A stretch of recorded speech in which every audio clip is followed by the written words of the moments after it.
AFCON 2023. Now, away from that, as I'd indicated earlier on when we were beginning this bulletin, our focus is on the release of the 2023 KCSE results. And I'm not alone in this discussion. I'm with brilliant minds, and also privileged to have a representation from one of the top schools here in the country that posted a positive result, to give you a live coverage of that during the day. Celebrations that were happening at the Sunshine School. And we have the principal, Sally Kurgat. Good evening. Good evening, Sally Kiprop. Yeah, Sally Kiprop. Thank you for joining us. I'm so sure you are happy, celebrations, and you're still in that celebratory mood. Yes, and bit. A really bit happy. Yes. Okay. Yes. She will be telling us more about the performance of that school, what made them to perform better, and what the government needs to do when it comes to the national examinations. And also, if I may say, the outgoing chair of the Kenya Secondary Heads Association, Indimuli Kahi. Thank you. We shall also be picking his take on the results of the KCSE 2023, the performance, when you look at the ones for the males and the female for this year's national exams. But then also we have Dr. Emmanuel Manyasa, the Executive Director of Usawa Agenda, joining us virtually for this conversation. Dr. Emmanuel Manyasa, there we have him. I believe you can hear me. Good evening. All right, we shall be getting to Dr. Manyasa later on, but he's the Executive Director of Usawa Agenda, a balanced panel when it comes to gender. But let me begin with the Sunshine representation from the school principal. Were you expecting these results? Yes, we were expecting very good results this year. Yes, yes. Courtesy of the discipline of our students. Every time we have a disciplined lot of students, we always get very good results. So we believe there's a strong correlation between discipline levels and performance. And because we witnessed a lot of discipline throughout the year, we knew something good was in the offing. And you know, when you're talking about discipline, someone can think of, okay, obey the school rules, wake up early in the morning for your dawn prep. Yes, discipline here, I mean that the students are very open. The students inquire what they need. If they have any issues, they're able to use open communication channels and also use their leadership, the strong student leadership to communicate. And throughout the year, they also had time to interact with their teachers, ask for guidance where they need.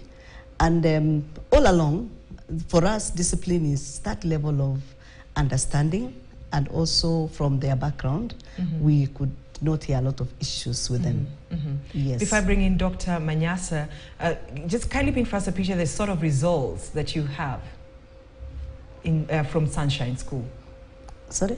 Kindly give us a breakdown on the results that you have. Oh, yes. Yes. Yes, out of the results we had a mean score of 8.804. And we had 90% of the students scoring C+ and above. So that's a direct entry to the university. Among them, 37 of them had AA-. We had 55 with the B+. We had 50 with the B plain. We had 44 with the B-. And towards the tail end, we also had students who didn't do as well. Yes. But that was a good performance. Yeah, by all standards it was. Yeah, because even when we were giving the live coverage of Sunshine School today, you could just get it from the mood of the school, celebrations, you know. But you're saying that you expected it. Dr. Manyasa, what is your take on this year's 2023 KCSE results? Thank you. So, several things, but the most obvious one, is they can hear an echo. I don't know whether you hear the same echo from where you are. Can you hear me? Dr. Manyasa, we can hear you clearly. Okay. Yeah. So I'm saying a number of things are actually responsible for the results that we have seen. One thing that stands out is that these results have communicated clearly that quality education is expensive. And the schools in which investment has been put, the results can be seen. The schools in which we have not put investment, again, we can see what they are able to produce. I think that is one thing that has come out very clearly. The second thing that the CS spoke about, and I would like the CS and the ministry to follow through, is an investigation around the issue of how come a whole 48,000 learners, candidates, scored mean grade E. We need to know who they are by gender, where they are in this country, and which types of schools they attended, so that we know what exactly led to all these learners scoring a mean grade E, and we can start to figure out how do we address that problem going into the future. Because it's not just the 48,000 A's, it is the fact that about 60% of the learners scored D+ and below. All right. You've actually piqued my mind. That is concerning. An investigation is important. Let's know where all these learners who have gone through the process but have only scored so decimally are, so we understand what is making that happen, and we understand how to address that going into the future. And the final thing I want to say about the results is that, again, we have those candidates who registered and didn't sit the exam, and the CS said he wants an investigation. And that is also important, to investigate. And I'm hopeful that we will see the results of the investigation. It won't end at the promise of an investigation. All right. And I want to see much more nuanced analysis of the results beyond saying these are the A's, these are the B's. I will want to understand what drives the results that we see. All right. Only then can we start to plan to improve the quality of secondary education in the country. All right, you've actually gone ahead of me, Dr. Manyasa. Is about to cut you short because I'll be getting into that conversation about the grade E's and also the government saying that, you know, that puzzle of over 3,000 candidates who registered but missed the KCSE exams, yet the government had paid for them, you know, at this point. Didn't the government notice that over 3,000 candidates did not sit for that exam? So we'll be getting into that later on, but thank you for actually touching on it a little bit. Let me bring in Kahi, the outgoing chair of the Kenya Secondary Heads Association. Just the same question, what would you take of these national exams? Thank you. Before I say anything, first I want to congratulate Sunshine and also congratulate all the other schools that we saw celebrating having performed very well. I think that is work the teachers, board of management put in to ensure that the results are what they are. I would want to say that the result is a clear reflection of the input that the schools and board of management have put in. I want to totally agree with the Dr. Manyasa that when you put in more, you reap more. And therefore, it becomes very important in finding out how much are we putting into our schools in order to produce the kind of results that we would wish to see our students producing. Is a clear reflection that we need to do something on the low grades. They are still remaining, those grade E's. And I become particularly concerned that slowly we notice a shift in gender. For the last year, 2022, now 2023, we are seeing a larger number of boys scoring grade E than girls. And therefore, we need to start thinking, just why are we having the grade E's? And secondly, why are we having now more boys scoring grade E than the girls? The other challenge that got me puzzled was if we registered 903,000 students and only 899,000 sat, and that some are not known. I think the minister did say that some schools could have inflated the numbers. So that the schools can be an exam center. An exam center. I think in the investigations, it shouldn't take long because NEC has very clear records on how many students Sunshine registered, how many students Machakos registered, how many students another school registered. And therefore, if I registered a given number and they did not sit all of them, I should be able to account on why one or two did not sit. Right. So NEC can easily produce that data, and schools that could have inflated numbers are held culpable. All right. Yeah. All right. And you know, I just want to pose this question to you. You know, being a principal of a school that has performed well, can you talk to us about some of the challenges that school principals go through, and especially when they're looking at the number of candidates they have? Because I'm just thinking, if you have a high number of candidates sitting for national exams, it might also affect the overall mean grade. Does it work that way? Thank you very much for that question.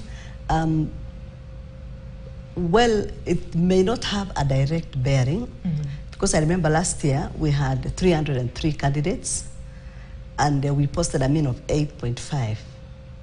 Now, this year we had a lower candidature of 230, and we still managed to raise a mean of 8.8. So sometimes it's not about the numbers really. It's about what goes into preparation of the candidates.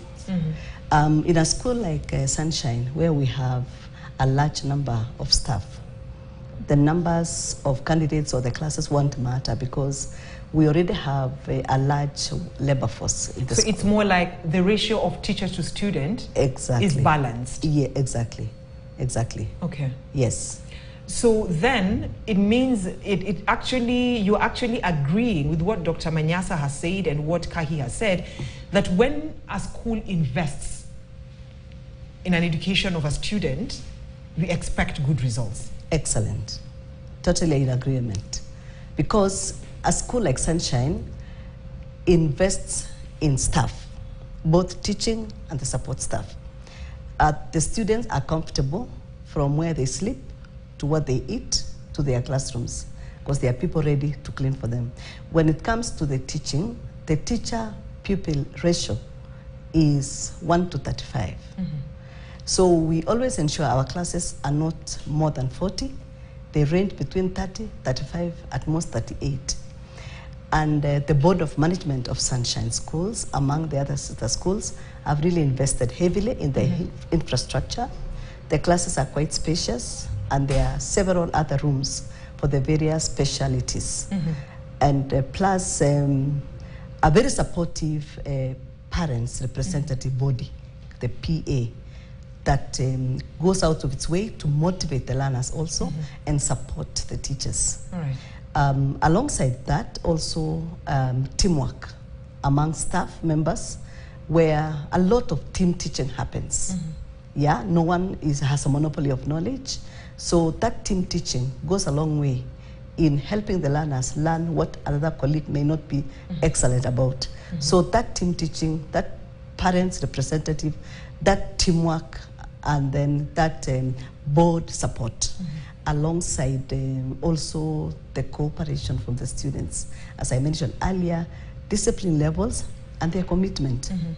Right. But then what are some of the challenges that as a school principal you face? Because I mean, you're running a school you're managing actually a school that has thousands, I mean hundreds of students.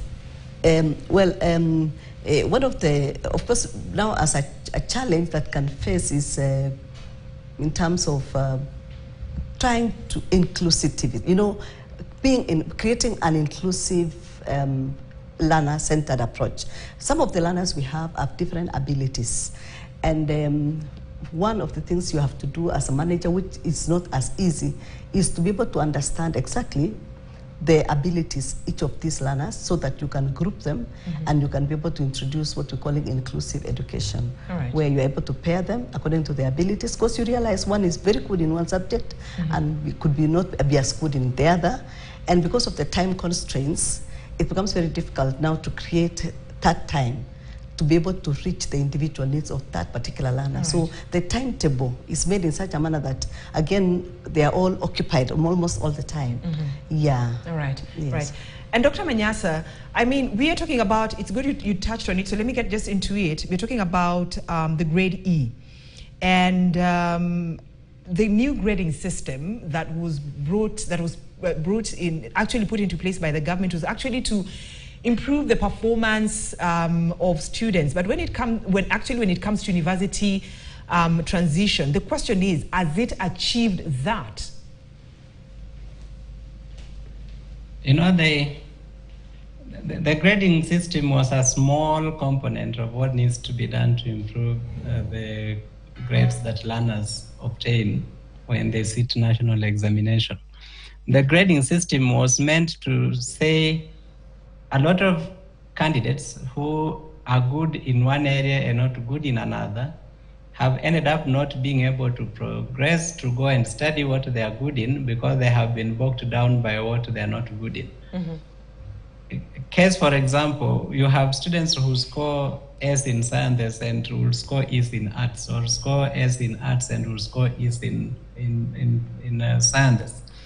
The previous grading system weighted these areas the same way, and it will mean that that candidate will end up being bogged down and not qualifying to proceed to university because of the areas that he's weak in or she's weak in, and areas which they're actually not going to study going forward.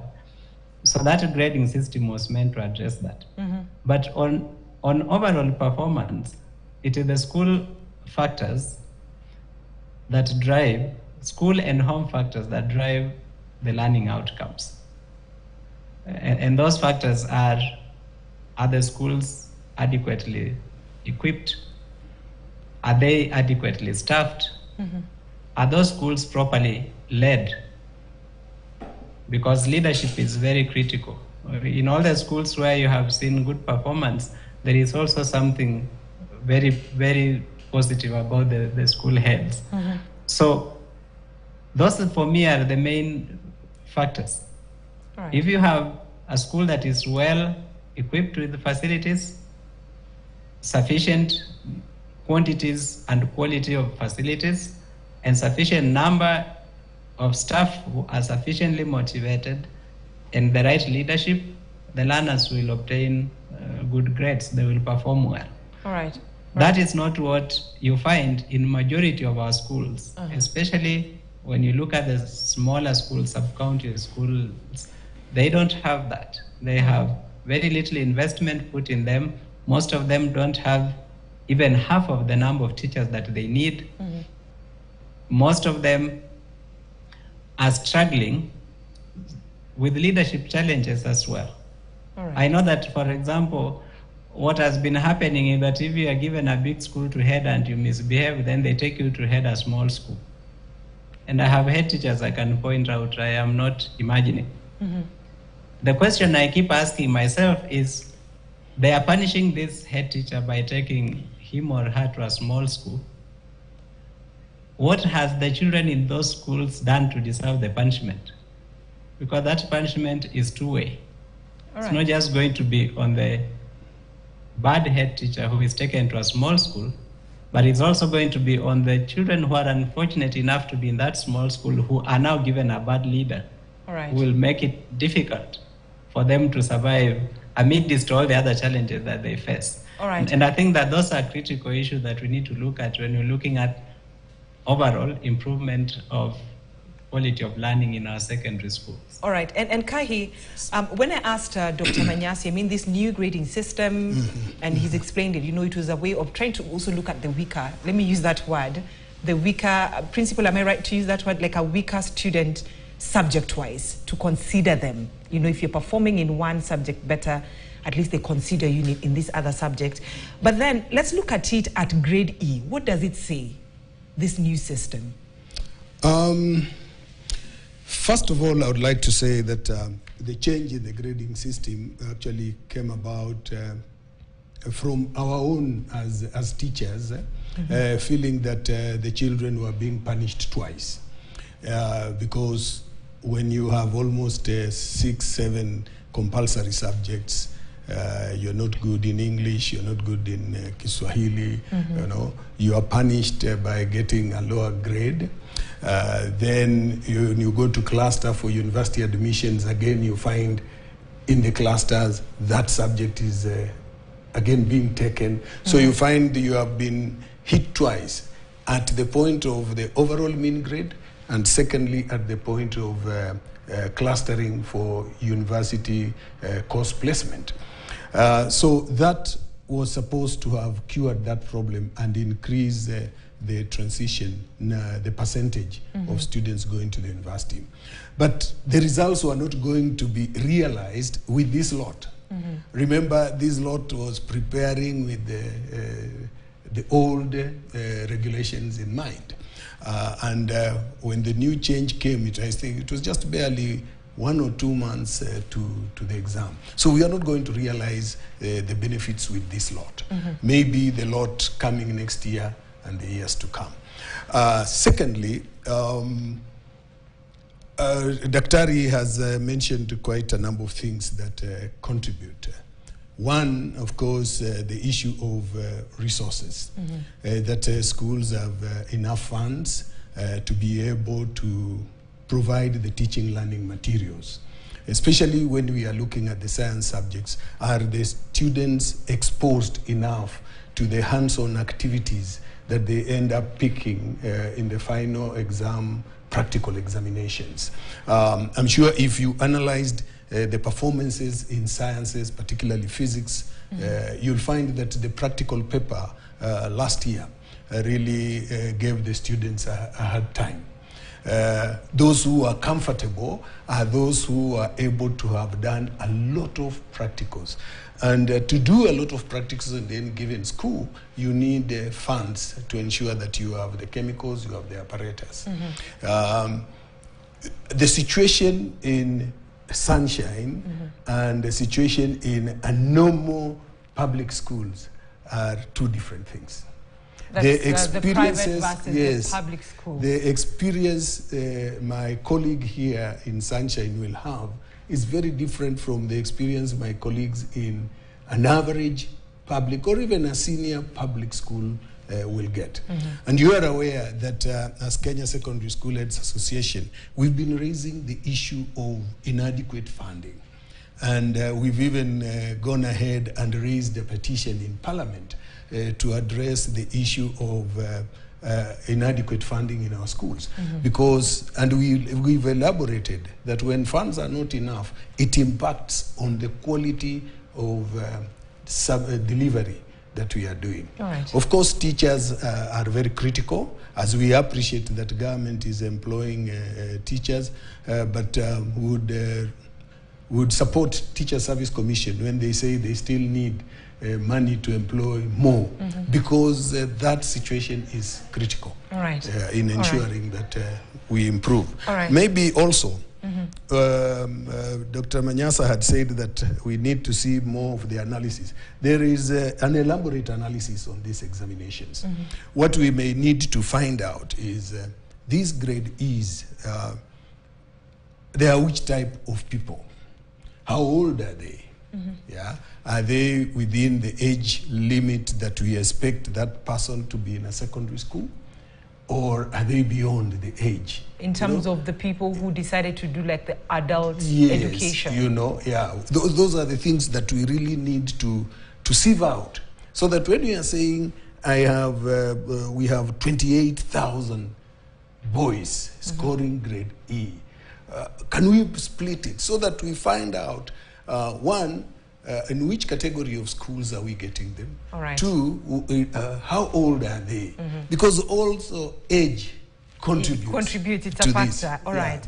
All right. And you know, while Dr. Manyasa and Kahi were explaining about the sort of investment and the new system and the grade E's that we are getting, I mean, even today when I was hearing the CS talk, you know, it came out very clearly that the KCSE 2023, half of the candidates scored D+, yep, and below, and it goes back to what the two are talking about, investment. Do you think, as someone who manages a school, a private school, and that is what Kahi is talking about, the sort of investment that has been put in place for private versus the public, do you think it's a high time that even when it comes to exam assessment, this is considered, is looked into? Because I'm trying to look at a student in Sunshine has all the required materials that they need for chemistry, home science, okay, not home science, but chemistry, agriculture, practicals, and the physics practicals.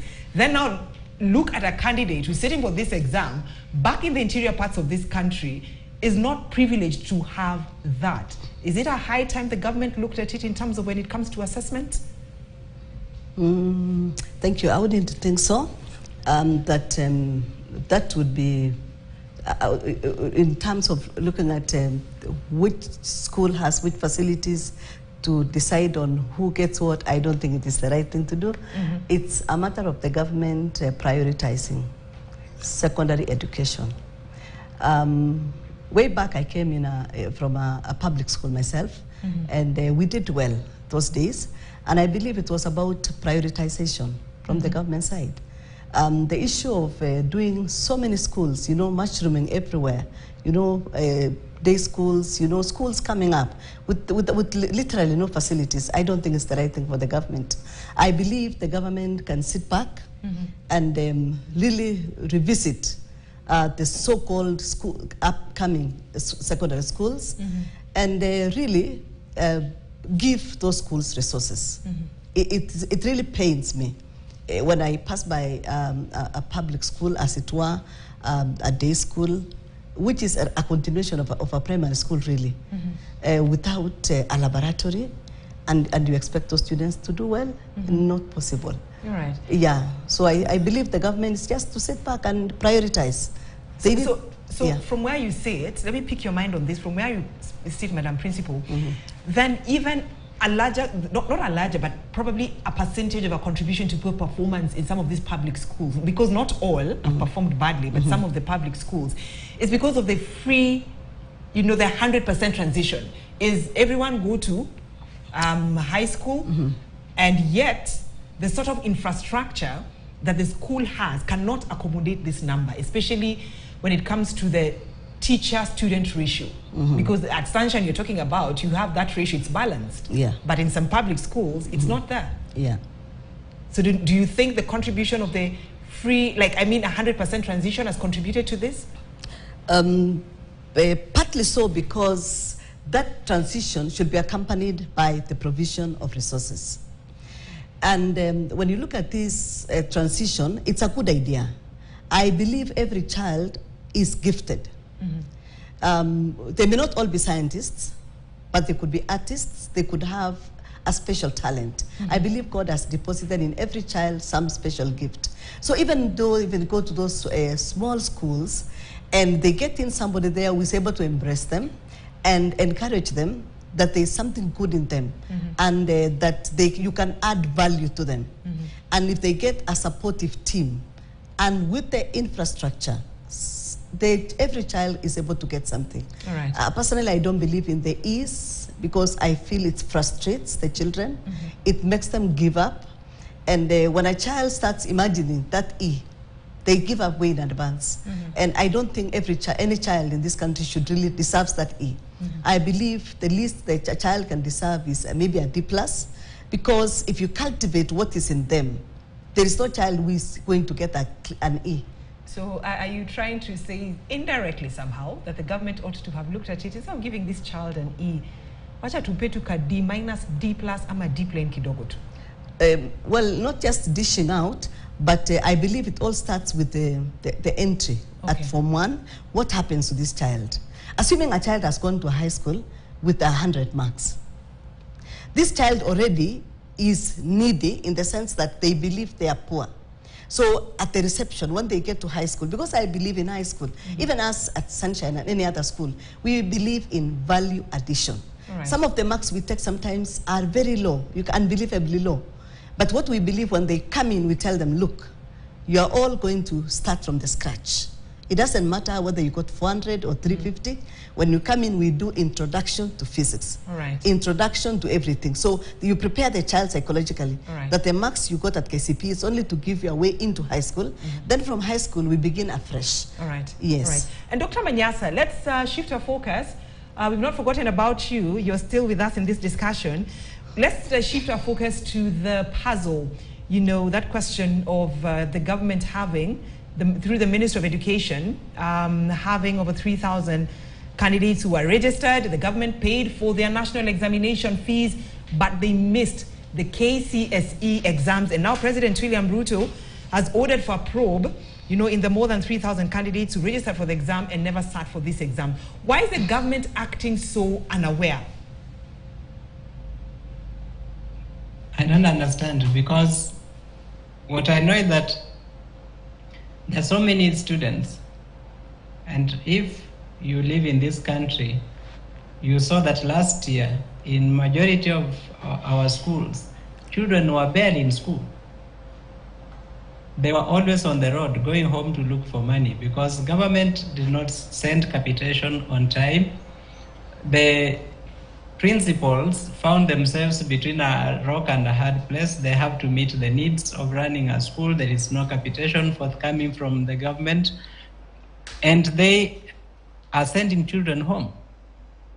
Some of those children who didn't sit exam may just have given up at some point. Because you are registered for exam, you are almost permanently out of school, and you realize there is no value that you're going to gain from attempting that exam because you have not prepared at all to sit that exam. So some of them may just have given up. Some of those many E's that we are seeing are students who just gave up. We are human beings, and no human being likes to labor for nothing. If you feel that you haven't had sufficient time in class to study, you are in a small school where you have 1 or 2 teachers who are juggling to try and teach you all the subjects. But even then, you are hardly in school. Most of the time, you are away, sent home for fees. You reach a point where you start looking at what the future holds for you. You know that that future does not lie in the forthcoming exam. You start thinking beyond it and doing other things. Even the same teachers, the few teachers who find themselves in these schools, you also put in effort if you feel that your effort will bear fruit. If teachers feel they are too few to make any impact, they have been given learners with the lowest primary exit mark. These learners are rarely there for them to teach. I have had a teacher tell me that they have hardly ever taught the same students for a month running.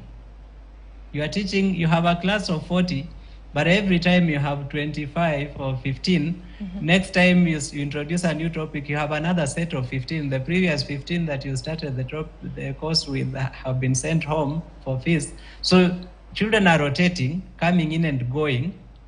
You give up as a teacher. All right. Because you realize your effort is not going to bear any fruit. So these many E's that we have, and the many absentee candidates, many of them are cases that gave up on what they are going to get out of school. All right. But I would want to see what the investigation will say. All right. And we can't also pretend that we have this, that we don't know about these very many cases of teenage pregnancy and schoolgirls who ended up giving birth along the way. The policy of government says they should be allowed back into school. But coming back into school is more than just that declaration in policy. You come from a very humble background. You have given birth to a new baby. You are maybe being fed by your parents who are struggling to even feed you. Now you have a kid to feed. You're not going to go back to school because you need a caregiver for this child. There isn't. you will stay home and take care of the kid. So we need to also know how many of these 3,000 were actually girls and how many of them maybe gave birth along the way. All right. All right, Dr. Manyasi, Asante. And you know, Kahi, being like, okay, you're the outgoing chair of the Kenya Secondary Health Association, but then while you're still in office, like even, I'm pretty sure, I stand to be corrected, but you are the one in that office, you have the numbers of the candidates of each school. Like this school, we have these candidates who are going to sit for these exams.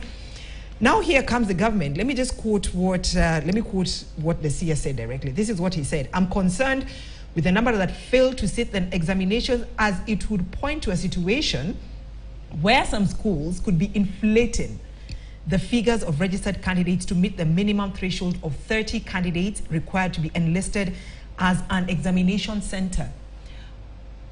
As an association that is in charge of head teachers, looking at the welfare, the concerns, how they run the schools that they manage, did this ever come to the attention of the association?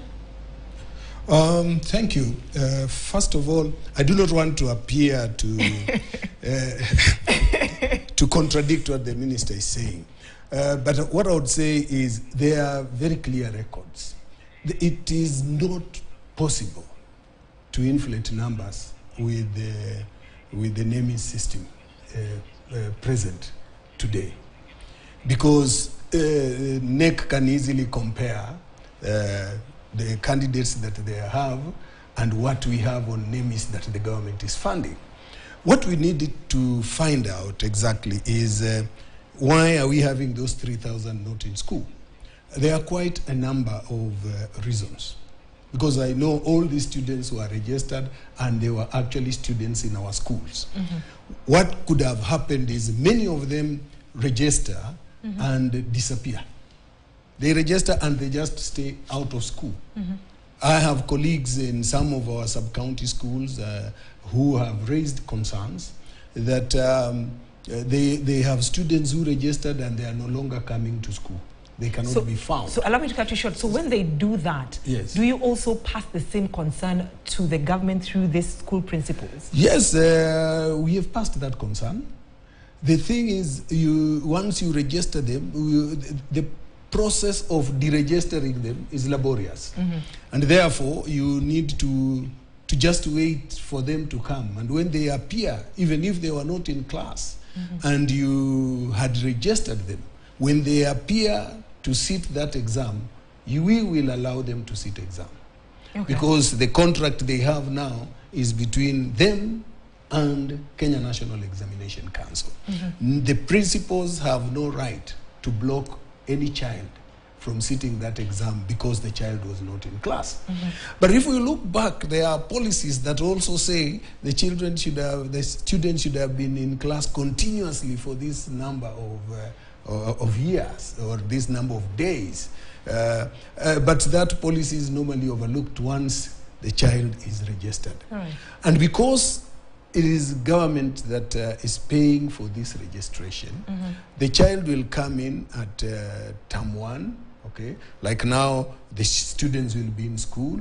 They know that registration, the schools have been given 2 months within which to ensure the registration is done. They will be in school for those 2 months. After registration, they will disappear. That is one set. Another set would be those who will be in school, and as time goes by, some engage in business. You'll need to really look at which areas have a majority of the children who did not sit. Those who are around the lake region, the oceans, you'll find most of these students going into to fish and make some money. So they get into business. Then the young girls who are put in a family way.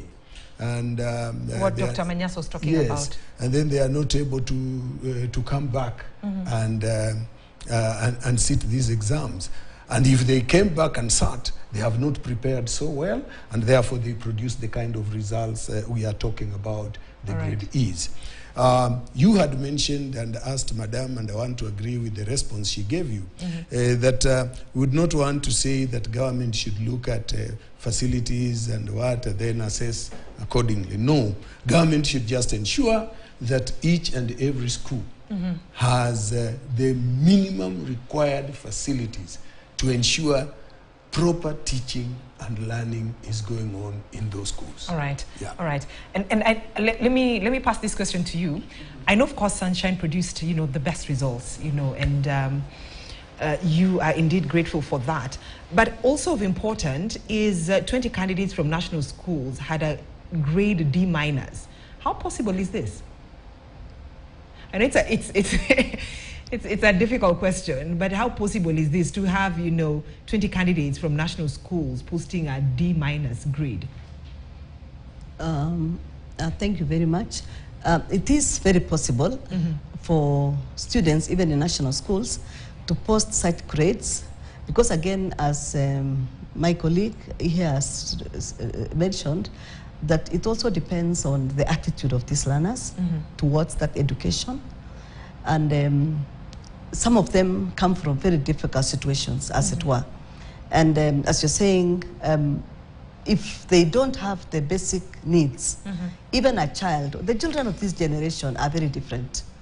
During our time, you would lack basics, and you would tell yourself, I want to prove the world otherwise. And you really try your best, to ensure that poverty does not follow you. But the kind of children that we have in this era are slightly different. They give up very easily. They do. All right. And they get discouraged again as quickly. Plus, the economic situation in the country has not been good, especially following the 2019 COVID situation. We feel it even in the private schools. Parents suffer. They stagger their fees until you wonder whether they'll ever pay. So I would imagine the same situation in a public school, even in the national schools, where parents are really struggling and children are not able to understand the economic situation at home. And when they go to school, they compare themselves with their male other students, and they wonder what is wrong with my family, with my home, and that possibly nobody cares about them. And once they internalize that, some of them just give up long time ago. They escort the others, but deep inside their hearts, they've already left the school. All right. Yeah. All right. And Dr. Manyasa, in the same breath, do you think the boy child, we are losing on the boy child in terms of this performance that we are seeing? Let me just give you an example. Like, we are seeing some 79,000. Of course, the females got a D. We're in the category of D. We have 75,664 male. We also have 58,974 males with the D+. But when we are looking at the E's, the boy child, it sends a different picture. As a country, are we focusing more on the girl child and losing on the boy child? Before I answer that, let me comment on the question you asked, Madam Principal, around students in national schools posting grade D. Yes. I think the one fact we have to own up to is that while it is claimed that national schools admit the highest, the students with the highest marks from KCPE, there are also students being admitted to national school through patronage, through knowing people. And they don't actually have the entry marks to national schools. I accompanied a friend who was getting his son admitted to one of the biggest national schools in this country. And the principal said this, I was present, when addressing the Form 1. He said, some of you have come in through the gate, and quite a number of you have come in through the farm. And he said, those of you who have come through the farm are those whose fathers called me to say, help my son. So some of those getting the D's from national schools are those ones who came in through the farm. That is my view. All right. Because it cannot be that you are needy. If you are needy right now, you are needy in primary and you still scored very high marks to come to national school. So being needy cannot be the explanation. All right. But to the question that you have asked me, if you look at it from E perspective, you will think that the girls are doing much better. But look at the whole table. If you look at the S, you have more boys. You look at the A minuses, you have more boys. You look at the if you look at the university qualification slots, you have more boys than girls throughout. And the girls become more than boys once you fall below C. If you look at that table, as I have seen it. Yeah. So the only grade below university qualification where there are more boys than girls is that E. And I don't think that if you were to compute, to conduct a statistical analysis, you'll find that girls have outperformed boys. They have actually underperformed boys. So we can't say we have over-focused on the girl child. All right. On the basis of that grade E. All right. That grade E may be explained by the fact that it is boys who will find alternatives to schooling very easily and say, I am always being chased away from school for school fees. I come from a fishing community, so let me go fish. I come from Meru, let me go pick Mira and continue with life. That is the challenge that you see with grade E, because I told you grade E children are mostly those who just gave up, given what they were seeing as they were going through school, and they decided, we are wasting time, we will come back to write exam because we are registered, but we are not going anywhere. All right. And a few of them may be as a result of their 100% transition. All right. Because Madam Principal mentioned the idea of you are taking to secondary school a child with 100 marks. And some of them, you saw the KCPE results recently, we have children who have scored less than 100 marks out of 500. Some of those children are children who were supposed to be taken through the diagnosis of special needs and then taken through special education programs. All right. Because they have learning disability. All right. But that was never diagnosed, and so they have been subjected to the regular programs. And so they score less than 100 marks in KCPE, you say 100% transition, take them to secondary school, you actually kill their self-esteem because they will always be at the bottom of the class they have been taken to. By the time they are finishing from 4 to score an E, you have actually crushed their self-esteem as people. All right.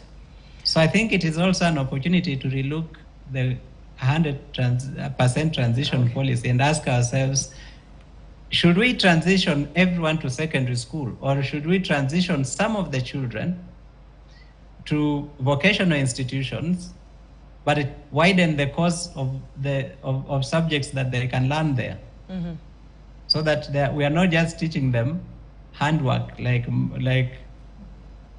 masonry and carpentry and whatever else, but we are also teaching them accounting, we are teaching them business language, we are teaching them so that when they finish school, they know how to do their own books if they are going to start their own businesses. At the end of 4 years, when their contemporaries are finishing Form 4 to get certificates with KCSE, they have a certificate that is not reading an E, that will take them to an artisan course that they had qualified for after class 8, but they have a certificate that built on what they had learned up to class 8 and has equipped them with the skill and relevant knowledge that will enable them maneuver life with the skill that they have gained. I think it's important time that is an important question to start raising at this point. All right, thank you, Dr. As we look at this. All right, thank you, Dr. Manyase. I mean, he's just agreeing with what I was asking about this 100% transition. He's explained it very well. And we are almost finishing this. We are almost coming to the end of this conversation. Let me just pick our mind on the KCPE 2023. There are those who didn't sit for that. Didn't sit for that exam. So it moved from 9,000, what the ministry had said earlier on. Today, the Minister of Education is talking about 2,000, and is saying, okay, they'll proceed to high school because that number is minimal, but then they'll sit for that exam later, because initially they're supposed to sit for a supplementary exams. So I pose the question to you, being a school principal, are you ready to take students who've not sat for a national examination? Because we know that KCPE results is what admits you to a secondary school. And how will it sit, or how will it I'm just trying to imagine how other students will look at it. I'm here because this is what I got. You're here, yet you did sit for these national examinations. So how are you planning to go about it as a school principal? Thank you very much. For me, that is quite worrying. And I would think that our administrators are speaking from both sides of their mouth. I don't think it's fair. Mm-hmm. I would think that it doesn't create a level playing field for children. It creates a lot of disparities, and even already places the child in an unknown world, really. Mm-hmm. I mean, we know that this KCPE result, however little it is, it's able to cage a student to know what they are made up of. And even as they go into high school, they are able to be placed in a school where students of similar marks fall into. Mm-hmm. So that as you teach them through the learning process, you're teaching people of more or less like minds. Mm-hmm. But when you have a child who has not sat for the exam and you are exposing them to a secondary school, where it already creates some discrimination, in my opinion, and I don't think that's the right thing whatsoever. That's the right thing to do. Kahi, yes. I mean, how will this play out? How will this That is going to be very challenging because, you know, there is a policy that we have been following, that to get to secondary school, you must have qualified, done an examination. And here now we are going to have these 2,000 students walking into a secondary school without doing an exam. What I'm looking at is what type of school will this child walk into? It would not be possible for the child to walk into any national school, any extra county school, any county school. So most of these children are going to end up in the sub-county schools. And when they end up in the sub-county schools, again, the minister said they'll have to do an exam before. Yeah. Maybe the ministry is looking at it from the way we handle children who sat exams from outside the country, and they come and join Form 1. Somewhere around Form 3, they have to sit an exam before they are registered. Right. But that KCPE certificate is very important because we have sat in very many interviews sometimes to recruit teachers. And you find you have people tying from university degree, everything, even the grades, and you end up coming to the KCPE mark. How many marks did you score? Where is the result slip? To break that tie, because you want one teacher. If this child finds himself in that situation, how is he or she going to be handled? Right. I believe the ministry will look at it. Maybe once they report in any school, an examination can be prepared, placed online. The school can download that exam. These students are given an exam and they are graded to have a paper to show that they actually sat an exam to clear them from primary to secondary. Otherwise, we may set a precedent that, I know this was the last 844, but we are going to set a precedent that the last Form 4, a similar thing will happen. Now, will we ask these students to join university or tertiary education? You know, so we must be very careful not to set a precedent that we will not manage to handle at the next level. Because the children are watching. Yeah. And that time, they will be more brighter. There will be many. They will take advantage. All right, thank you so much. The chair, the outgoing chair. Yes. I'm right by saying the outgoing chair, because elections are yet to be done. Elections are yet to be done. But you're still in that office. So let me just use the chair. There is already somebody who will be acting, because once you leave being a principal, you do not comfortably sit as the chair. So outgoing chair works well for you. And wish you all the best in your future endeavors. Outgoing chair of the Kenya Secondary Schools Heads Association. Sante for joining us here tonight on KTN News. That is Indimuli Kahi. Yes. And also joining us virtually is Dr. Emmanuel Manyasa, who is the Executive Director of Usawa Agenda, and also Sunshine School Principal Sally Kiprop. Yes. Thank you. And congratulations Asante for the sana. good performance. Thank you. And we wish so you all much. the best. And we wait to see what the government will say, because of course it's the decision to, the decision they made, like the 2000 joint school. You'll do your exams later. We wait and see whether they'll hear the voices of principals like you who are already raising concern. Gentlemen and lady, actually gentlemen, including Dr. Manyasi, who joined us virtually, and lady.